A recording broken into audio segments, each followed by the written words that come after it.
તમે ફ્લાઇટ ક્યારે બુક કરાવ્યો હતો? ઓલમોસ્ટ 2-2.5 વર્ષ જેવું થયું હશે. તમે કેટલા સેટિસ્ફાઈડ છો કામના ફિનિશિંગને લઈને? ફિનિશિંગ તો બધું બહુ સરસ છે. લાઈક જેવું એક્સપેક્ટેડ હતું અને જ્યાં જ્યાં જરૂર હતી ત્યાં આગળ બધે મને અપ ટુ ડેટ આમ બધી વસ્તુ પ્રોપર ગાઈડલાઈન બી આપી છે ને એકદમ બરાબર કર્યું છે. તો તમે જેવું ઇમેજિન કર્યું હતું આજે ઈ ફ્લેટ તમારી સામે દેખાય છે તમને? હાજી બિલકુલ, એના કરતાં પણ થોડુંક વધારે.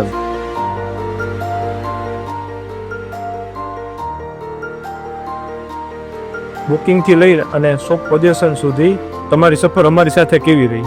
ક્યારેક બોલાવે યાર સ્પોટ એકદમ ફાસ્ટ છે ઓકે.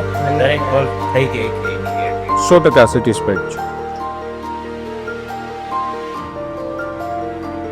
અમારી ટીમ ને તમને કેવો સહયોગ આપ્યો છે? તમે અમારા ટીમથી કેવા સેટિસ્ફાઈડ છો? સ્ટાફ અને બધા લોકો કોઓપરેટિવ હતા અને દરેક સ્ટેજ વાઇઝ ઇન્ફોર્મેશન પણ અમને મળતી હતી.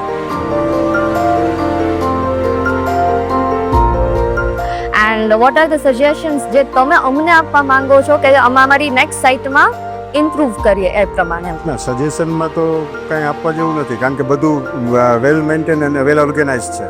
કારણ કે દરેક વસ્તુ જ્યારે અત્યારે મને ચેક કરાવતા હતા ત્યારે એમની પાસે એક ફોર્મ છે, દરેક ડિટેલના ફોર્મ તમે લોકો યસ. એટલે એ અમારે ભરીને આપવાના, ચેક કરવાના, એ લોકો ચેક કરે, અમારે સાઇન કરવાની, એટલે બધું વેલ ઓર્ગેનાઇઝ છે. એટલે એમાં કાંઈ સજેશન આપવા જેવું કંઈ લાગતું નથી. લાઈક ઈચ એન્ડ એવરી સ્ટેપમાં જે પણ વસ્તુની અમને જરૂર પડી એ બધી વસ્તુ અમને પ્રોવાઈડ કરી હતી. ક્યાંય પણ અમારે ક્યાંય અટકતું હોય કાંઈ કામ તો અમને પ્રોપર ગાઈડ કર્યા હતા બધી વસ્તુમાં. એટલે ઇટ વોઝ લાઈક વન્ડરફુલ, બધું પ્રોપર હતું. Okay, thank you so much. Thank you.